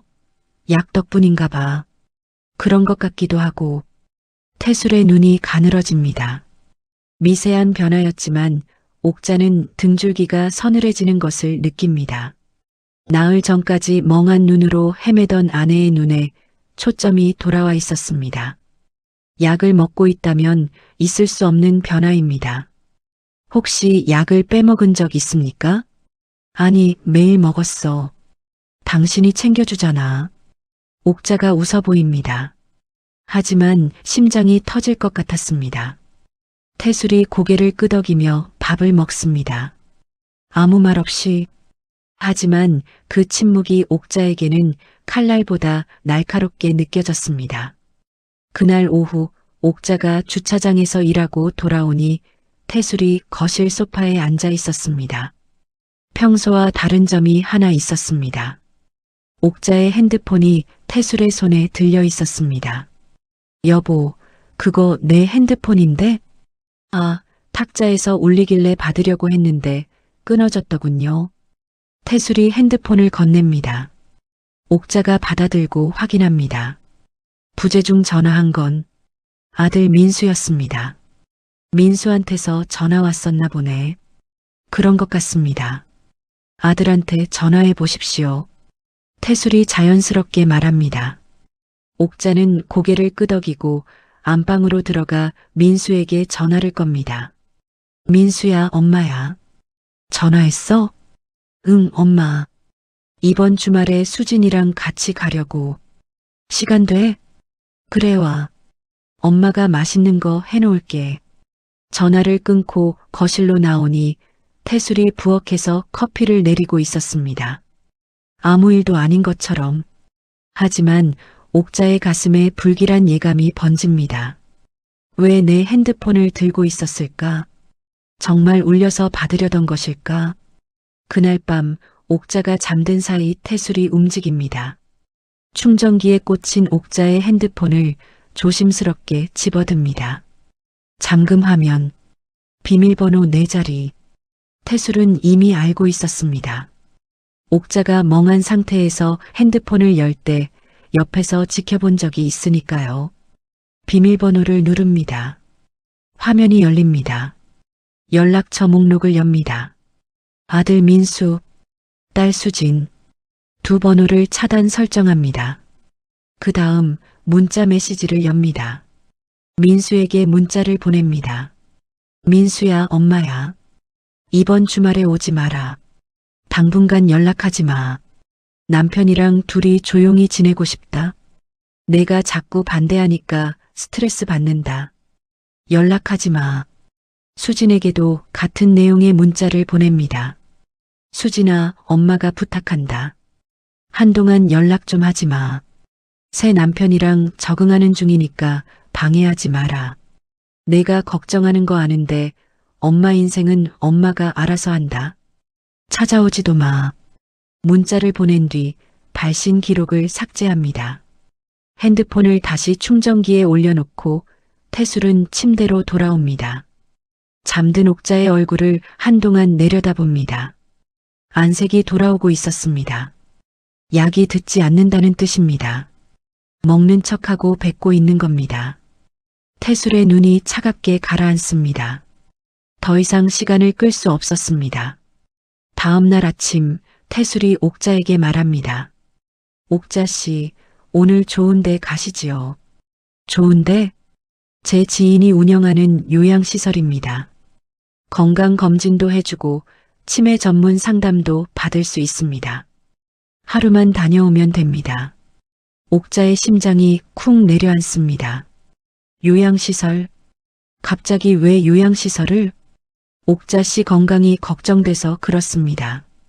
약만으로는 부족할 수 있으니 전문 검사를 받아보는 게 좋겠습니다. 태술의 말투는 여느 때처럼 다정했습니다. 하지만 옥자는 이제 그 다정함 뒤에 숨겨진 것을 알고 있었습니다. 요양원, 그곳에 넣으려는 것입니다. 김말순처럼, 이복자처럼, 오늘은 좀 피곤한데 다음에 가면 안 될까? 오늘이 좋겠습니다. 이미 예약을 해뒀거든요. 검진은 금방 끝납니다. 태술의 목소리에 부드러움이 묻어 있었지만 그 아래 강철 같은 단호함이 깔려 있었습니다. 거절을 허용하지 않겠다는 뜻이었습니다. 옥자는 가방을 챙기는 척하며 핸드폰을 꺼냅니다. 민수에게 전화를 걸려 합니다. 하지만 전화가 연결되지 않습니다. 이 번호는 차단된 번호입니다. 수진에게도 걸어봅니다. 역시 차단. 옥자의 손이 부들부들 떨립니다. 언제 차단한 거지? 내 핸드폰으로 내 아이들 번호를 차단한 거야? 옥자 씨, 준비됐습니까? 태술이 현관에 서 있습니다. 차 열쇠를 손에 들고 옥자는 핸드폰을 주머니에 넣습니다. 도망칠 수가 없었습니다. 이 아파트에서 혼자 빠져나가봤자 갈 곳이 없었습니다. 아이들 전화는 차단되어 있고 정희에게 연락하려 해도 태술이 바로 옆에 서 있었습니다. 네, 갈게요. 옥자가 고개를 숙이며 현관을 나섭니다. 엘리베이터 안에서 태술이 옥자의 팔을 부드럽게 잡습니다.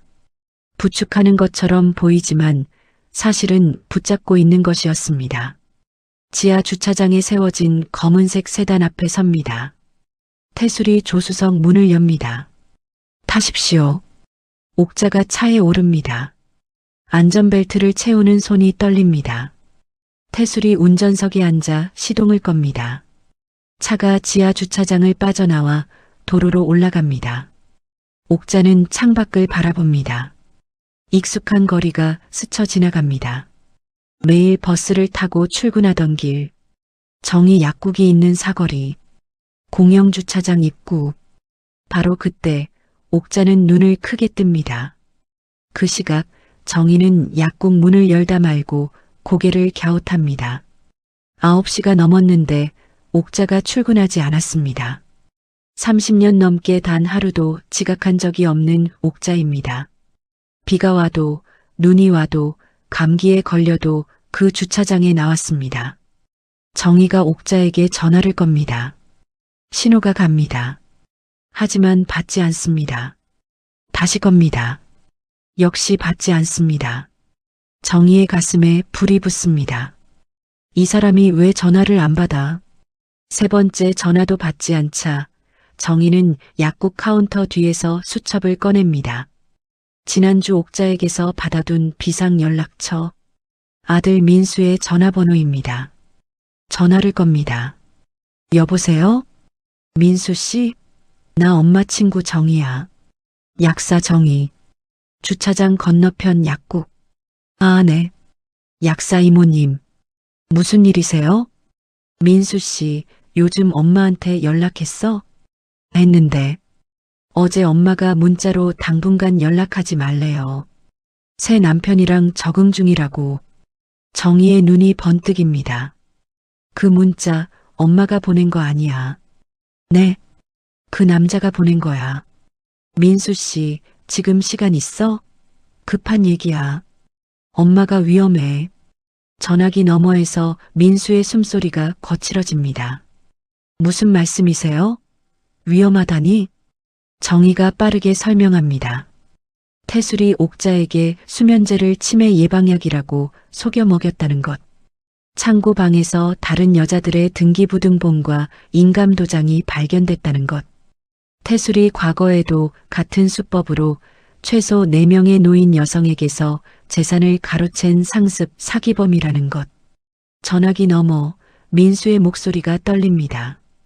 이모님, 지금 엄마 어디 있어요? 그게 문제야. 오늘 주차장에 안 나왔어. 전화도 안 받아. 수진이한테도 문자 왔어요. 찾아오지 말라고. 우리 둘 다 차단당한 것 같아요. 정희의 손에 힘이 들어갑니다. 민수 씨, 지금 당장 수진이한테 연락해. 그리고 나한테 와. 내가 그 남자 뒷조사한 자료 다 있어. 알겠습니다. 바로 갑니다. 전화를 끄는 정희가 약국 문에 잠시 외출 팻말을 걸고 나옵니다. 두 손이 떨리지만 눈빛은 불꽃처럼 타오르고 있었습니다. 30분 뒤 민수와 수진이 약국 앞에 도착합니다. 민수는 자동차를 몰고 왔고 수진은 택시에서 내려 뛰어옵니다. 둘 다 얼굴이 하얗게 질려 있었습니다. 정희가 준비한 자료를 보여줍니다. 약 분석 결과, 인터넷 뉴스 기사 프린트, 태술의 범행 패턴 정리. 수진이 기사를 읽다가 손으로 입을 막습니다. 이 사람이 엄마한테 이런 짓을. 민수가 이를 악뭅니다. 지금 엄마 어디로 데려가는 건지 알 수 있어요? 정희가 고개를 흔듭니다. 모르겠어. 하지만 한 가지 확실한 건 있어. 정희가 주차장 쪽을 가리킵니다. 그 남자 차가 아파트 지하 주차장에서 나오려면 이 앞 도로를 반드시 지나가야 해. 이 주차장 앞 도로가 유일한 출구야. 민수가 정희의 눈을 바라봅니다. 이모님 혹시 내 차로 입구를 막을 거야. 정희가 약국 뒤편에 세워둔 자기 차로 걸어갑니다. 낡은 흰색 경차입니다. 시동을 걸자 엔진이 덜덜 떨립니다. 민수 씨, 수진이. 너희는 뒤에서 대기해. 내가 시간을 벌 테니까. 바로 그때 도로 끝에서 검은색 세단이 모습을 드러냅니다. 태술의 차입니다. 정희의 눈이 좁아집니다. 낡은 흰색 경차가 도로 한가운데로 비스듬히 들어섭니다. 정확히 주차장 출구를 가로막는 위치. 태술의 세단이 속도를 줄입니다. 경적을 울립니다. 빵. 정희가 운전석 창문을 내리고 고개를 내밉니다. 아이고, 미안해요. 차가 갑자기 시동이 꺼졌어. 정희가 큰 소리로 외칩니다. 연기였습니다. 시동 걸린 차를 일부러 세워놓은 것입니다. 태술이 창문을 내립니다. 거기 좀 비켜주시겠습니까? 급한 일이 있어서.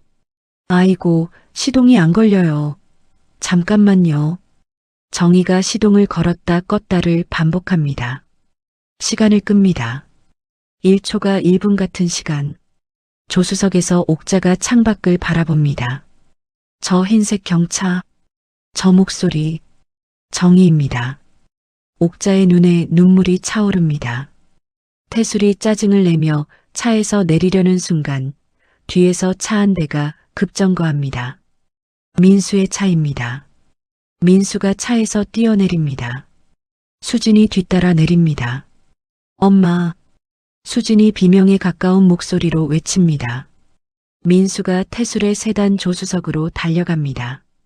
문을 잡아당깁니다. 잠겨 있습니다. 민수가 창문을 두드립니다. 엄마, 문 열어. 엄마. 옥자가 떨리는 손으로 잠금 장치를 풉니다. 찰칵. 문이 열립니다. 민수가 문을 활짝 열고 옥자의 손을 잡습니다. 엄마, 나와. 빨리. 옥자가 안전벨트를 풀고 차에서 내립니다. 두 다리에 힘이 없어 비틀거리자 수진이 달려와 옥자를 안습니다. 엄마, 괜찮아? 엄마. 수진아. 옥자가 딸의 품에서 무너집니다. 눈물이 비오듯 쏟아집니다. 태술이 운전석에서 내립니다. 상황을 파악한 그의 얼굴에서 온화한 표정이 벗겨집니다. 그 아래 드러난 것은 차갑고 계산적인 눈빛이었습니다. 이게 무슨 짓입니까? 내 아내를 왜 건드리는 겁니까? 민수가 태술 앞에 섭니다. 주먹이 부들부들 떨리고 있었습니다. 내 어머니한테 수면제를 먹이고 재산을 빼돌리려고 한 게 당신이지? 태술의 눈이 흔들립니다. 하지만 이내 얼굴을 추스릅니다. 무슨 근거 없는 소리를. 근거. 민수가 핸드폰을 꺼내 정희에게서 받은 뉴스 기사를 태술의 눈앞에 들이밉니다. 김말순, 이복자, 최영희, 박정현. 이 이름들 알지? 전부 당신이 같은 수법으로 재산을 빼앗은 사람들이야. 태술의 얼굴이 하얗게 변합니다. 바로 그때 경찰차 사이렌 소리가 들려옵니다. 정희가 민수에게 연락을 받은 직후 고혈압약 단골 형사에게 신고를 넣어둔 것이었습니다. 경찰차 2대가 도로 양쪽에서 들어옵니다. 태술이 몸을 돌려 도망치려 합니다. 하지만 앞에는 정희의 경차가, 뒤에는 민수의 차가, 양옆에는 경찰차가 막고 있었습니다. 갈 곳이 없었습니다. 경찰이 태술에게 다가갑니다. 한태술 씨 사기 및 약물 투여 혐의로 긴급 체포합니다. 수갑이 채워지는 소리가 울립니다. 태술의 손목에 차가운 쇠가 감깁니다. 태술이 고개를 돌려 옥자를 바라봅니다. 그 눈에는 분노도 후회도 없었습니다. 들켰다는 것을 인정하는 텅 빈 눈이었습니다. 옥자는 수진의 품에 안긴 채 태술을 바라봅니다. 당신은 처음부터 다 거짓말이었어? 태술이 입을 엽니다. 옥자 씨, 나는... 하지만 말을 잇지 못합니다. 경찰이 태술을 경찰차로 데려갑니다. 옥자가 태술의 뒷모습을 바라봅니다. 베이지색 리넨 재킷, 은빛 머리카락. 동창회에서 처음 봤던 그 모습 그대로입니다. 달라진 것은 아무것도 없는데 모든 것이 달랐습니다. 경찰차 문이 닫힙니다. 사이렌이 다시 울리며 멀어져 갑니다. 정희가 경차에서 내려 옥자에게 다가옵니다. 아무 말 없이 옥자를 안습니다. 다 끝났어, 옥자야. 옥자가 정희의 어깨에 얼굴을 묻습니다. 소리 없이 울었습니다. 민수가 옆에 서서 어머니의 등을 쓸어줍니다. 수진이 옥자의 손을 잡고 함께 울고 있었습니다. 주차장 앞도로 위에 4사람이 한 덩어리로 서 있었습니다. 바람이 불어 옥자의 머리카락을 흔들었습니다. 끝난 것입니다. 드디어 끝난 것입니다. 태술이 체포된 뒤 며칠간 옥자는 아무것도 하지 못했습니다. 소파에 앉아 멍하니 벽을 바라보거나 창밖으로 지나가는 구름을 세거나 냉장고를 열었다 닫았다를 반복하는 것이 하루의 전부였습니다. 밥맛이 없었고 잠이 오지 않았고 TV를 켜도 소리가 귀에 들어오지 않았습니다. 약 성분이 완전히 빠지기까지 일주일이 걸렸습니다. 정희가 매일 퇴근 후에 들러 옥자의 혈압을 재고 비타민과 영양제를 챙겨주었습니다. 옥자야, 밥 좀 먹어. 이러다 쓰러져. 입에서 넘어가질 않아. 그래도 죽이라도 먹어야지. 내가 끓여올게. 정희가 약국 뒷방에서 끓여온 호박죽을 옥자 앞에 놓습니다. 옥자는 숟가락을 들었다가 그대로 멈춥니다.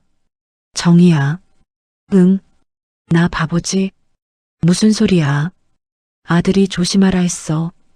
딸이 천천히 알아보라 했어. 근데 나는 외롭다는 이유 하나로 다 무시하고 결혼했어. 67의 사기꾼한테 속아서 수면제까지 먹었어. 옥자의 눈에서 눈물이 떨어져 호박죽 위에 퐁하고 빠집니다. 나 같은 바보가 어딨어. 아이들 면목이 없어서 얼굴을 못 들겠어. 정희가 숟가락을 탁 내려놓습니다. 박옥자. 너 바보 아니야. 몇 번을 말해야 알아듣겠어? 정희의 목소리가 단호합니다. 외로운 게 죄야? 누군가한테 기대고 싶은 게 잘못이야? 67이면 사랑하면 안 돼? 나이 먹었으니까 혼자 쓸쓸하게 죽으라는 법이 어딨어? 옥자가 고개를 듭니다. 정희의 눈이 붉게 물들어 있었습니다. 나쁜 놈은 그놈이야. 사람의 외로움을 이용해서 재산을 뜯어먹는 그 썩을 놈이 나쁜 거지. 내가 외로워서 손 내민 게 뭐가 잘못이야. 정희가 옥자의 손을 꽉 잡습니다. 그리고 너 바보 아니야. 바보였으면 그 서랍을 열어보지도 않았어. 약을 뱉을 생각도 못했어. 너는 끝까지 버틴 거야. 혼자서 옥자의 입술이 파르르 떨립니다. 정희의 말 한마디 한마디가 얼어붙은 가슴에 미지근한 물을 부어주는 것 같았습니다. 고마워, 정희야. 내가 없었으면 나 진짜 요양원에 끌려갔을 거야. 됐어, 이 사람아. 죽 먹어. 식기 전에 옥자가 코를 훌쩍이며 호박죽을 한 숟가락 뜹니다. 달고 따뜻한 맛이 목을 타고 내려갑니다. 며칠 만에 처음으로 뱃속에 온기가 찹니다. 그날 저녁 민수와 수진이 함께 옵니다. 현관문이 열리자 민수가 먼저 들어옵니다. 손에는 삼계탕 포장이 들려있고 수진은 과일 바구니를 안고 있었습니다. 엄마 왔어. 왔어? 미리 연락하지 그랬어. 연락하면 오지 말라고 할까봐. 민수가 씩 웃으며 삼계탕을 식탁에 올립니다. 옥자는 아들의 얼굴을 바라봅니다. 미안함이 목까지 차올라 말이 나오지 않습니다. 민수야, 엄마가 미안해. 내 말을 들었어야 했는데. 엄마. 민수가 식탁 앞에 앉으며 옥자의 눈을 바라봅니다. 내가 그때 조심하라고만 했지. 왜 외로운지는 한 번도 안 물어봤어. 명절에 잠깐 왔다 가면서 효도했다고 착각하고 있었어. 수진이 옆에 앉으며 옥자의 손을 잡습니다. 엄마, 우리가 더 자주 올게. 그리고 엄마 혼자 두는 거 이제 안 할게. 아이고, 너희 바쁜데 뭘. 바쁜 게 핑계가 되면 안 되는 거였어, 엄마. 수진의 눈에서 눈물이 떨어집니다. 옥자가 딸의 머리를 쓰다듬습니다. 울지 마, 우리 수진이. 셋이 둘러앉아 삼계탕을 나눠 먹습니다. 뜨거운 국물이 몸속 깊은 곳까지 데워줍니다. 오랜만에 셋이 마주 앉은 식탁이었습니다. 태술이 없어도 종수가 없어도 이 식탁은 충분히 따뜻했습니다. 밥을 먹은 뒤 민수가 말합니다. 엄마, 경찰에서 연락 왔어. 그 남자 과거 전과가 확인됐대. 전과? 김말순 할머니 건으로 고소당한 적이 있는데 증거 불충분으로 빠져나갔대. 근데 이번에 엄마 건으로 추가 고소가 들어가고 약물 투여 증거까지 있으니까 이번에는 못 빠져나간대. 수진이 고개를 끄덕입니다. 정희 이모가 약을 보관해 두신 거랑 서랍에서 나온 등기부등 본이 결정적 증거래요. 검찰이 구속 기소 방침이라고 했어요. 옥자는 한참 동안 아무 말 없이 앉아 있다가 고개를 천천히 끄덕입니다. 그래, 다 끝난 거지. 민수와 수진이 돌아간 뒤 옥자는 복도 끝에 섭니다. 창고방 앞입니다. 태술의 서재였던 곳. 경찰이 수사를 위해 서랍 속 증거물을 모두 가져간 뒤 방은 텅 비어 있었습니다. 옥자가 문을 엽니다. 삐걱 하는 소리와 함께 오래된 나무 냄새가 풍깁니다. 종수의 낡은 나무 책상이 방 한가운데 그대로 있었습니다. 태술이 올려놓았던 원고 뭉치와 만년필은 사라지고 책상 위는 텅 비어 있었습니다. 서랍도 열려 있었습니다. 이중 바닥이 뜯겨나간 흔적이 보입니다. 옥자가 책상 앞에 섭니다. 손으로 나무 표면을 천천히 쓸어봅니다. 종수가 30년 넘게 쓰던 책상. 세월의 흠집이 손끝에 걸립니다. 종수 씨, 미안해. 당신 책상을 나쁜 놈한테 내줬어. 옥자가 나직하게 중얼거립니다. 근데 이제 되찾았어. 당신 책상, 내가 잘 쓸게. 옥자가 방 안을 한 바퀴 둘러봅니다. 태술이 걸어놓았던 서예 작품은 뜯겨나갔고 책장에 꽂혀있던 두꺼운 학술 서적도 전부 치워졌습니다. 텅 빈 방. 하지만 옥자의 눈에는 이 빈 공간이 가능성으로 보입니다. 다음 날부터 옥자가 움직이기 시작합니다. 먼저 방 청소를 합니다. 창문을 활짝 열고 환기를 시킵니다. 태술의 흔적이 묻은 공기를 전부 내보냅니다. 바닥을 닦고 벽을 닦고 창틀을 닦습니다. 손이 빨개질 때까지 문지릅니다. 그 다음 정희와 함께 마트에 갑니다. 정희야, 나 뜨개질 실 사러 갈 건데 같이 가자. 뜨개질? 너 뜨개질 했었어? 옛날에 종수 씨 목도리 떠준 적 있어. 20년 전인가. 손은 기억할 거야. 마트에서 형형색색의 털실을 고릅니다. 분홍, 하늘색, 연두색, 노란색. 장바구니가 무지개처럼 채워집니다. 옥자의 눈에 오랜만에 빛이 돕니다.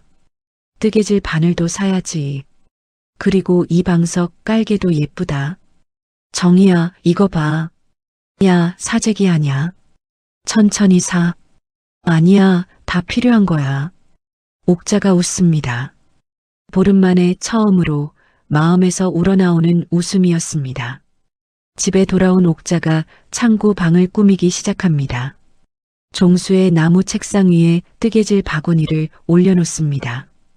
실타래가 바구니 안에서 알록달록 피어납니다. 벽에는 종수와 찍은 옛날 사진 하나를 걸어둡니다. 제주도 여행 사진. 바람에 머리카락이 날리며 웃고 있는 두 사람. 창가에는 작은 화분을 놓습니다. 정희가 선물한 다육식물. 물을 자주 안 줘도 되는 거라고, 너 같은 게으름뱅이한테 딱이라고 정희가 웃으며 건넨 것이었습니다. 책상 위에 조명을 하나 놓고 낡은 의자에 방석을 깔고 앉아봅니다. 뜨개질 바늘을 쥐어봅니다.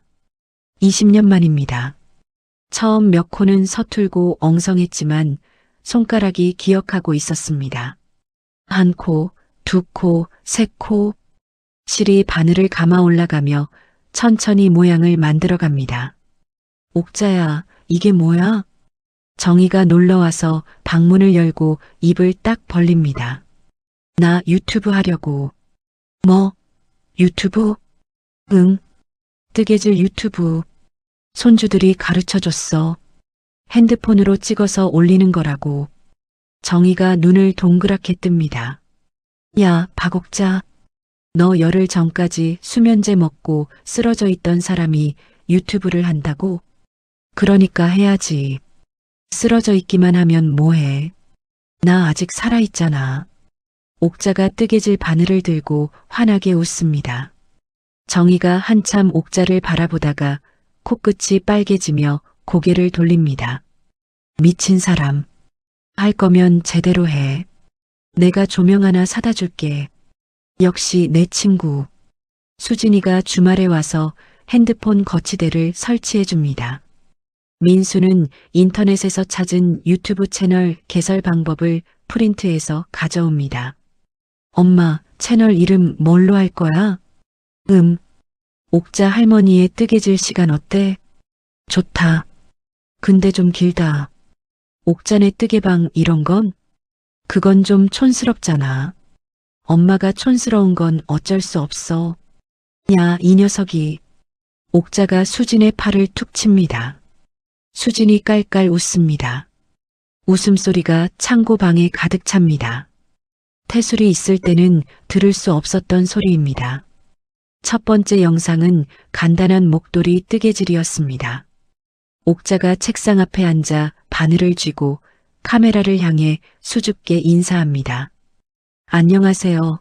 67살 옥자 할머니입니다.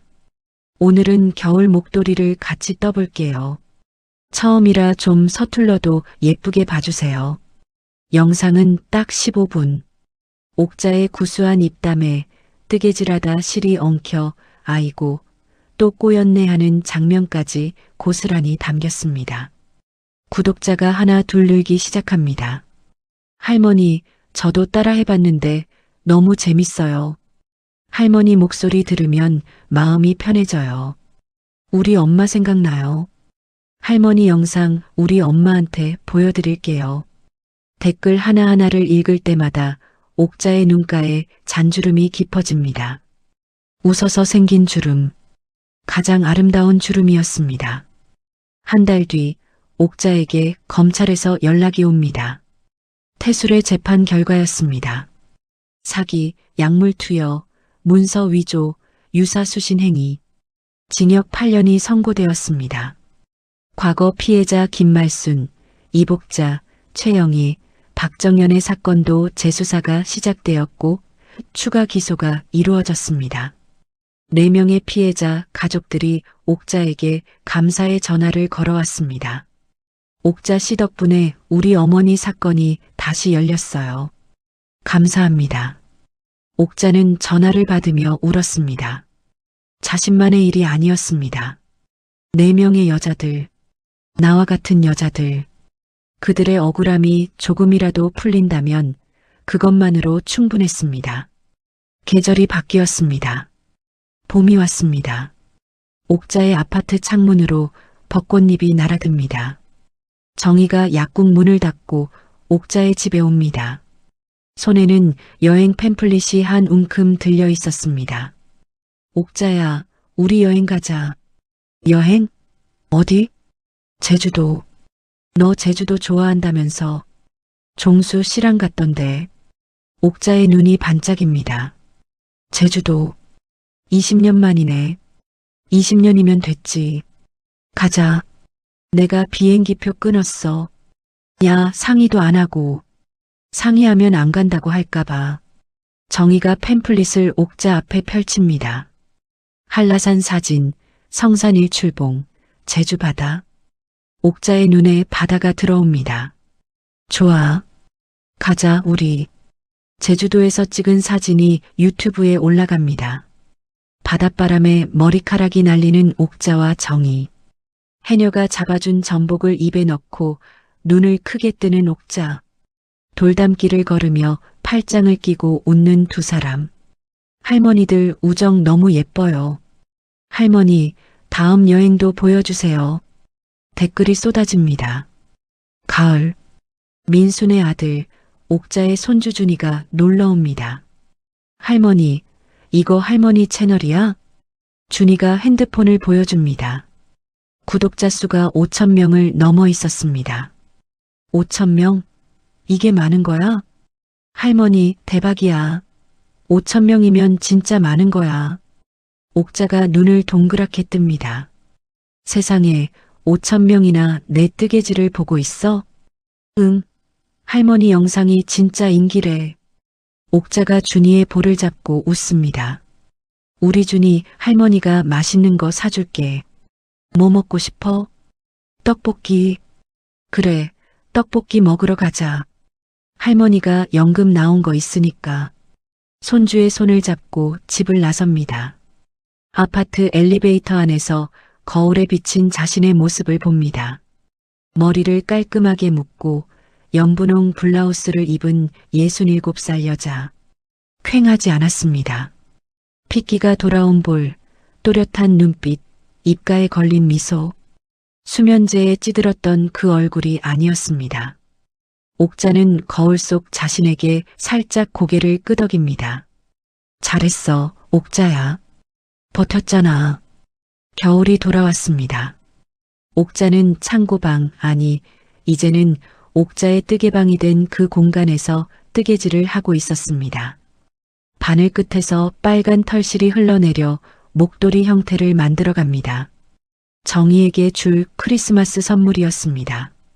핸드폰이 울립니다. 정희입니다. 옥자야, 내일 주차장 앞에서 봐. 국밥 사줄게. 야, 내가 산다고 했잖아. 됐어. 내가 사는 거야. 일찍 나와. 알았어, 알았어. 전화를 끊고 옥자가 웃습니다. 창밖으로 겨울 저녁 노을이 지고 있었습니다. 하늘이 분홍빛으로 물들어가는 모습이 옥자가 고른 분홍색 털실과 닮아 있었습니다. 종수의 나무 책상 위에 뜨개질 바구니가 놓여 있고 벽에는 제주도 사진과 가족 사진이 나란히 걸려 있습니다. 책상 한켠에는 유튜브 촬영용 핸드폰 거치대가 서 있고 그 옆에 정희가 사다 준 조명이 따뜻한 빛을 내고 있었습니다. 옥자가 카메라를 켭니다. 빨간 불이 들어옵니다. 안녕하세요. 옥자 할머니입니다. 오늘은 특별히 여러분한테 하고 싶은 말이 있어요. 뜨개질 바늘을 내려놓고 카메라를 똑바로 바라봅니다. 저는 올해 67입니다. 남편을 보내고 사기꾼을 만나고 바닥까지 떨어져 봤어요. 옥자의 목소리가 잠시 떨립니다. 하지만 이내 단단해집니다. 근데 말이에요.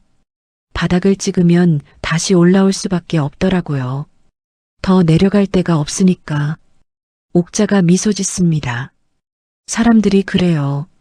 나이 들면 새로운 거 하지 말라고. 조용히 살라고. 근데 저는 그 말이 틀렸다고 생각해요. 옥자가 뜨개질 바구니를 들어 보입니다. 알록달록한 실타래가 바구니 안에서 빛나고 있었습니다.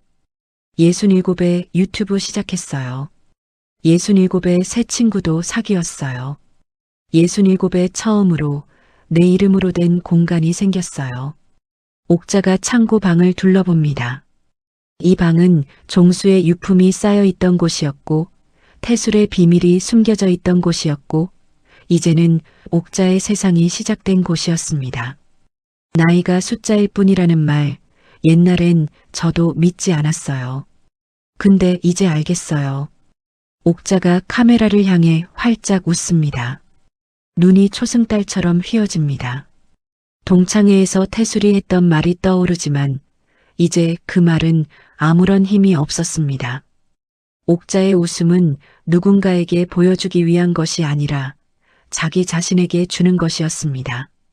인생에서 가장 빛나는 순간은 남이 정해주는 게 아니에요. 내가 다시 일어서기로 결심한 바로 그 순간이에요. 옥자가 고개를 꼿꼿이 세웁니다. 여러분, 몇 살이든 상관없어요.